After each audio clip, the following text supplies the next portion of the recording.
This is a LARPer's guide to the Persona fandom, just in time before Persona 4 Remake and Persona 6 comes out. The first category that every LARPer needs to ask themselves, or the question they need to ask themselves is, choosing your favorite Persona game. Which one would that be? Choosing Persona 5 will open you up to accusations of being a fake fan. Persona 4 Golden is generally a safe choice.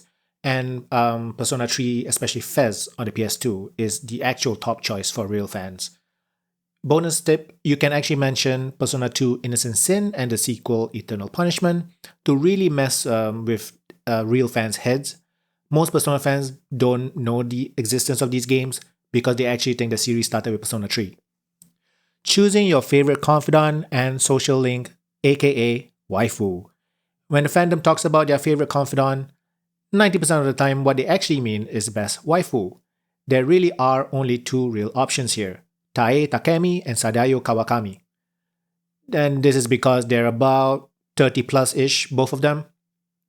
And your main character is 17, so don't forget to mention the age of consent in Japan is 16.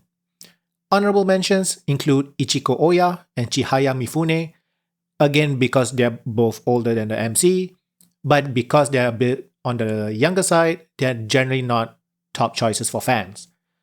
Bonus tip, use the words or use the term social links instead of confidant to be seen as an older fan. The game with the best soundtrack, probably the category that is safest to say, there's an equal split. Persona 3 is a purist fan's choice, is considered gold standard. Persona 4 is the underdog choice, and Persona 5 is the most mainstream. However, choosing any of these would generally be okay. The soundtrack one is pretty equal.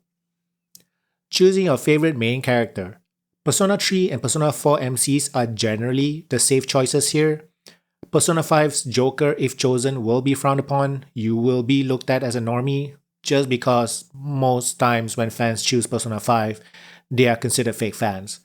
If you want to stir the pot a little bit, choose the female MC from Persona 3 Portable that came out on the PSP. And this is because the fandom don't like playable female characters. Bonus tips. Ignore Metaphor Rifatazio and insist that Atlus have not made a new game since 2016, which is when Persona 5 first came out. Randomly mention any Shin Megami Tensei games and that you actually got your start playing SMT games. Say that you hate all the remakes and that real fans should only play the originals, especially better if it's on original hardware. And last one is, if you meet someone that answers Persona 5 for every question, you basically met another LARPer. Don't out yourself. What you should do here instead is take the opportunity to call them out for being a LARPer. And this has been the LARPer's guide to the Persona fandom.